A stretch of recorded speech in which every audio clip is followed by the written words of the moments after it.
Minister for Government Communication Felix Ofosu Kwakye abutua ene waba nsɛm about to the President Mahama nansi eba be breaki the mam say President Mahama a order say say immediate investigations on big push sole sourcing contractor fourth estate for the Babonti how much say there is some sole sourcing contract bia kokoko so nene Felix Ofosu Kwakye aba be drop hot info bia wa fully document na se mo beka bia no opuli with documents na abusia during NPP tenure or cha documenta opuli ba bonteno NPP awarded 136 awarded contracts and NPP for awarded and sa contract no nko ano omo mfa huska omode bede omode beshim and ska omode shares our contract no and also 104 billion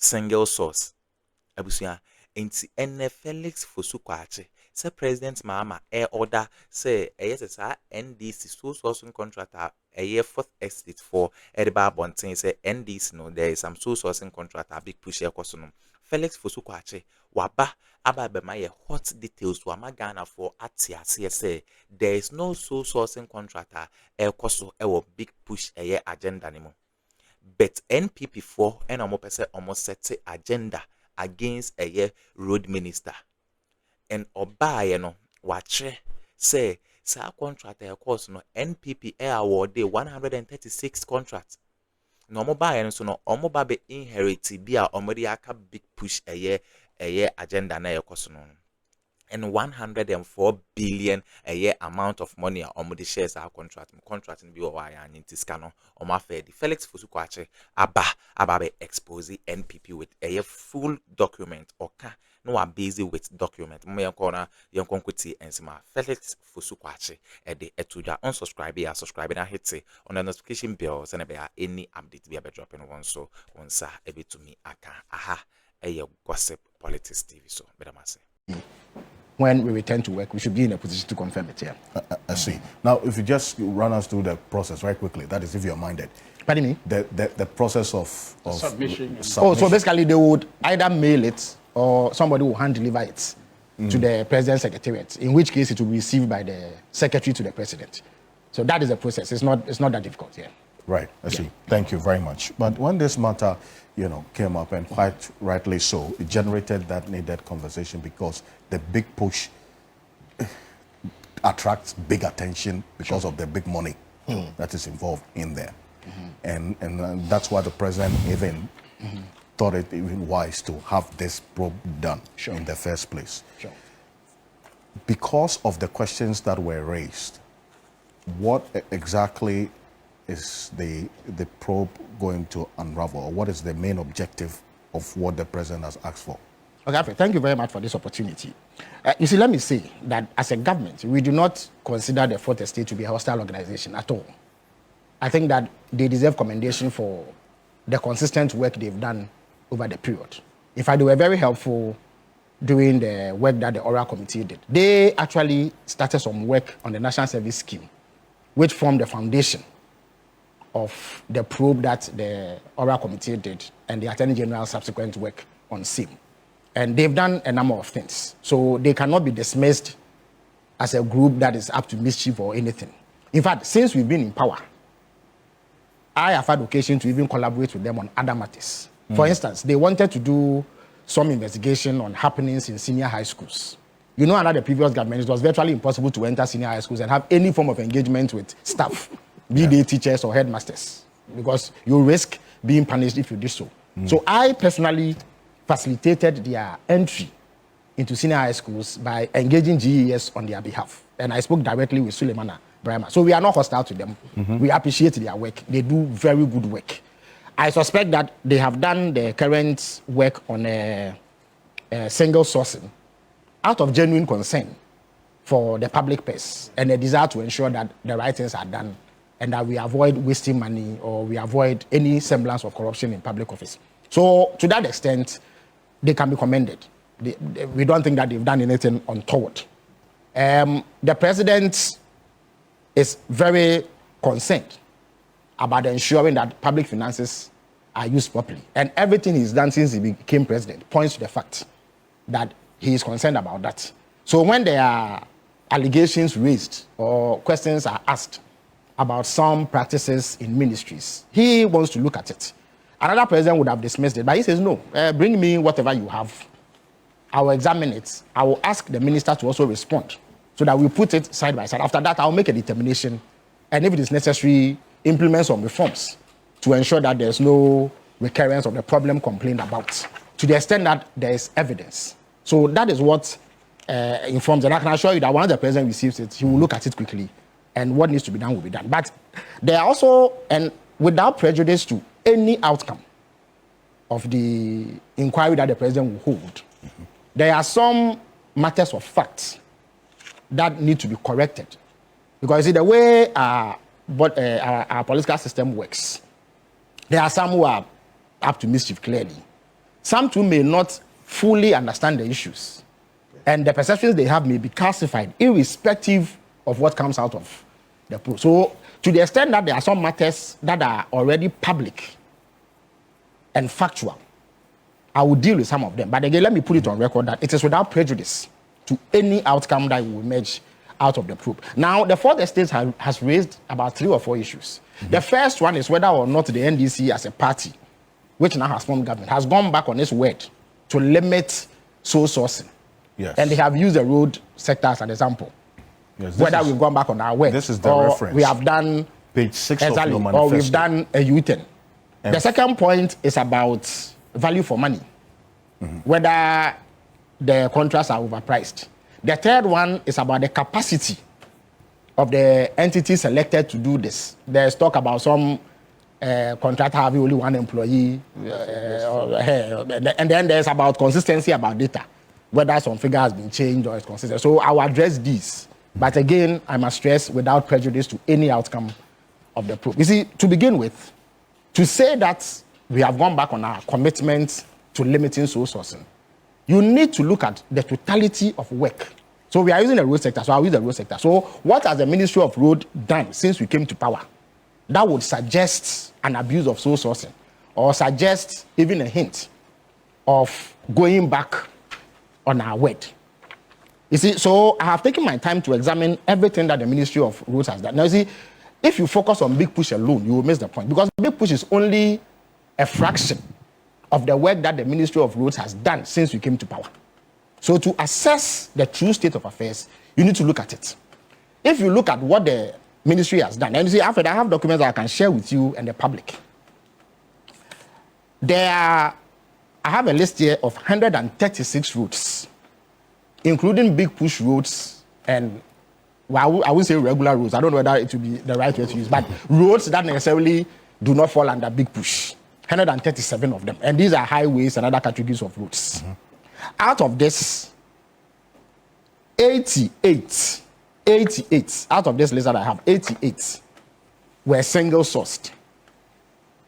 About 54 of them are Big Push roads. There are 23 that we inherited and novated. So out of the 88 single source, 54 are Big Push. Big Push roads. Okay. And I think there are some 2 or 3 bridges also. They are bridges, not necessarily roads. Now, out of the 88, 23 are novated, meaning that the contracts were changed because of changing circumstances. But the contractor cannot be changed because we are already bound to them. We inherited them. And I'll give you examples as we go on. Now, in addition to this, the Ministry of Roads has done trunk road contracts, giving contracts for the maintenance of trunk roads. So if there are problems with roads, they award contracts for contractors to fix them and all that. They've also done feeder roads. Now the trunk roads are 405 separate contracts issued. Feeder roads, 388 separate contracts. And then this list of 137 that I have here that I can share with you. If you put it all together, the ministry has awarded 930 contracts since we came to power. Now, even if you added the roads we inherited from the NPP to added to Big Push, it will constitute only 9.46% of contracts awarded by the Ministry of Roads. In other words, sole source contracts constitute single source contracts constitute 9.46%.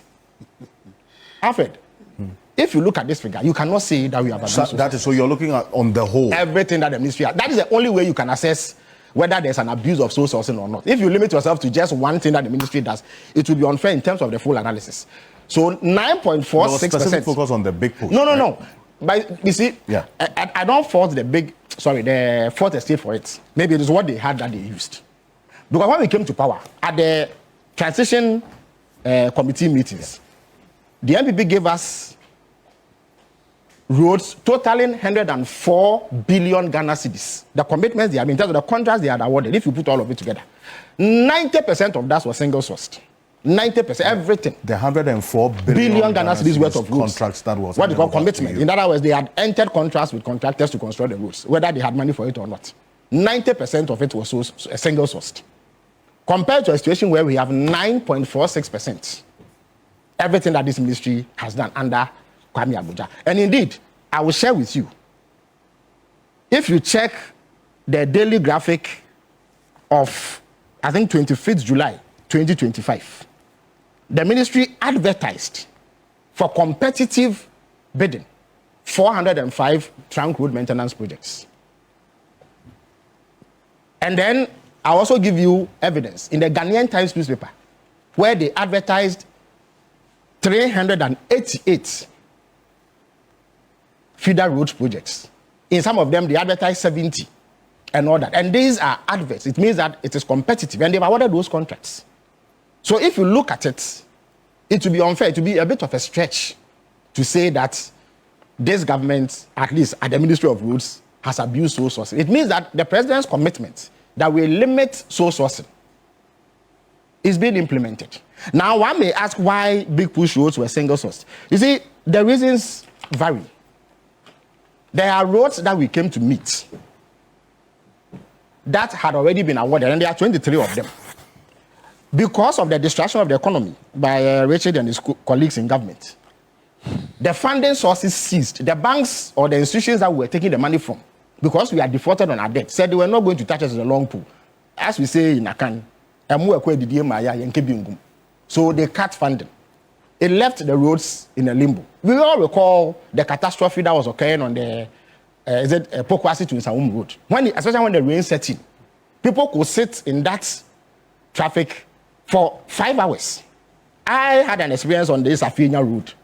I went to Ho for a program in 2022. I got to Michelle Camp by 4 p.m. I stayed in traffic there in that spot till 9 p.m. So if we are going to do something about this route, you simply need to fast track it. Competitive tendering sometimes can take up to 9 months. And Professor Jampo recently has joined government, so he appreciates this. 9 months. Imagine government waiting for 9 months to fix the problem at the Ofanko to Nsawum Road or Pokwasi to Nsawum Road. It will simply not be tenable. So it was necessary to do that. And then those that we initiated to were in areas that required critical attention. But the overwhelming majority of contracts awarded by the roads minister, as I've indicated here, have been through competitive tendering. Number two, they have said that, even though we have novated the contract, when we speak of novation, it simply means that the contract is changed. So, for instance, the funding sources have dried up. So you need a new funding source. The original contract has payment terms tied to the original funding source. The moment that changed to GOG, you have to change the terms for the contract. So that is what a novated contract is. You change the contract and the terms, but not the contractor, because the contractor would have fulfilled his obligation. But it is government's fault that the funds have dried up. So you cannot change the contractor. And the NPP had already awarded those on single source basis, 23 of them. There has also been an issue raised by the fourth estate as to why some of the roads had their prices, or the contract sums had gone up a bit. You see, in some of the cases, the contract has been novated, but the scope has changed. And therefore, the sum will normally change. For instance, the Dodo Peppersi in Kwanta Road, the fourth estate has said that the original road, which was awarded and completed about 10 years ago, cost 25 million euros. And that it was re-awarded and it cost 62 million euros. Because that was not an asphalted road. I think they call it surface dressing or something. But in the new contract, it's going to be asphalted. And they will do the following. They call it scarification of existing bituminous surface, a new 600mm U drain, new 6-kilometer trap drain, 1 kilometer 4 natural gravel sub-base, new crushed rock base, new asphaltic binder, new asphalt concrete wearing surface, new road furniture. That's the term that they use. So they are going to do additional things in addition to asphalting a road that was not asphalted before. Because of heavy traffic and the heavy nature of the vehicles that use that road, the one that we did has deteriorated after it was completed 10 years ago. So it is like sometimes they do a primer and single, what do you call it, surfacing. In some of the instances, they will do a primer and double surfacing. So it will naturally lead to an increase. The third issue that has been raised is the capacity of some of the contractors. For instance, the First Estate has said that there's a company called Sunam Limited that they found out from Senate had 1 employee. Yeah, that was you one see, of the sticky points. The truth is this: that company has a right to maintain any employee retention model. No. If their model is that, excuse me, I beg you. If their model is that they will retain 1 permanent employee, but when they get contracts, they employ additional hands to complete the project, they are entitled to do so. Look, I have found out that that same company, between 2019 and 2024, was given a total of 22 contracts, totaling 242 kilometers, with a total contract figure of 817 million Ghana cedis. Surely, a company with 1 employee cannot have done these contracts. This is a government of Ghana. Government of Ghana. Since between 2019 and 2024. For instance, rehabilitation of selected roads in Gukweku, Tua, in Tamale Metropolis, asphaltic concrete overlay on selected roads in Chad, rehabilitation of Balungu, Lungu via Feeder Road, spot improvements of Naga. So the government of Ghana, long before we came to power, under the NPP, had given them 22 different contracts. So there's a contract, a company that clearly has capacity. In fact, the pictures you are showing, that company is the one doing the Akosomo Jekiti Road. These pictures cannot be this project could not have been done by 1 employee. Alfred, I've given your producers the pictures of what they are doing Akosomo to Jekiti. They cannot have done it with 1 employee. So, with all due respect to the First Estate, that for me was a red herring. It was not necessary to make their point. You understand the point I'm making? And they should have avoided that. Now, there's also an issue about cost per kilometer. You see, and I regret to have to go back, but it is necessary. At least since the 2016 elections, a dubious narrative has been introduced into our political discourse, primarily by Baumia and the NPP. What is that narrative? Where they intentionally attack government projects. They make a wild claim. Oh, this project has been inflated. They did it to rage UGMC. Look, they even used to say that Ethiopia had built 2 airports for $62 million. Why are we building Terminal 3 for $230 million? So it's inflated. Only to come to power and build the terminal at the Prempeh Defense International Airport for over 110 million. Never mind that President Mahama actually got the first tranche of the money and they got the second tranche. When you put it together, $110 million for the Prempeh, the first new terminal. So if indeed Ethiopia had actually built 2 airports for $62 million, why was the NPP building a terminal for 110? The difference is scope. Scope. If you go to Terminal 4 in the United Kingdom, Heathrow Airport, the cost of that terminal is more than Terminal 3, but they are both terminals. The difference in their size and scope. So if you do a simple analysis and say that, oh, there should be a standard cost per kilometer for every project done, I don't think that you are being fair. For instance, I have also found out that under the NPP, there were times when the cost per kilometer of a road was $10 million. There were times when it was $17 million. There were times when it was 60 million Ghana cedis, times when it was 15 million, times when it was 19 million. But you see, after you cannot say that merely because there are differences in this, then there is some wrongdoing. It depends on the terrain. In fact, even the same kinds of road, asphaltic road, if you do a road in Eke, for instance, at Abuenu, which is a rugged terrain, rocky, mountainous terrain, it certainly will cost you more than if you did it from Éxp0sé through Amosima, because it is a relatively flatter terrain. You understand me? So merely dividing the cost of the project by the kilometer and concluding that some wrongdoing has gone on does not cut it. You need to look at what work they are doing in order to come to that conclusion. And especially in a situation where those making the claim do not provide alternative costs and show how they arrived at that cost, it becomes a bit problematic. So I think that the fourth estate could have made their case without some of these embellishments. But like I said, the president will look at the issues they've submitted.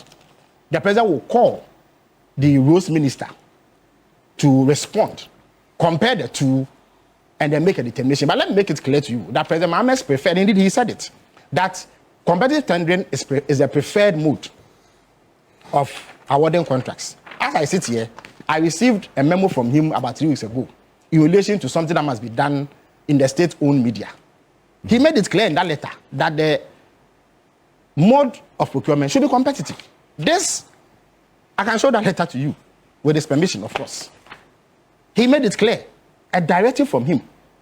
He hasn't encouraged anybody to do so, but when it is necessary, he himself said that we will limit it to when it is necessary. Nobody can say that the situation on Ofanko to Pokwase could have been done through competitive tendering when there was manifest suffering and everybody was complaining because of the difficulty that was arising.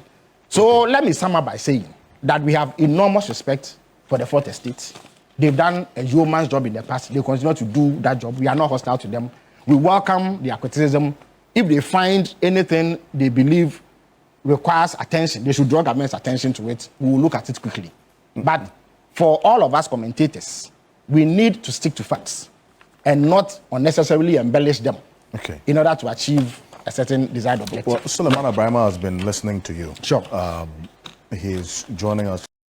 Okay, abusua wene ensema ekoso ewo political highway so Felix Kwakye Ofosu ena apa say NPP sole sourcing contractor omo ye no 136 contractor omo award no ena wababeliki ede amaya sa contracting so nko ano sika epim no 104 billion ena say NPP for ni di ewrema contract no mu bi wo krampa omo nwia omo ba eba be inherit ye abusua we ne ensema ekoso ebeda mase samo je pene kokoti sa ensem we ede mai aha gossip politics TV so ebeda mase.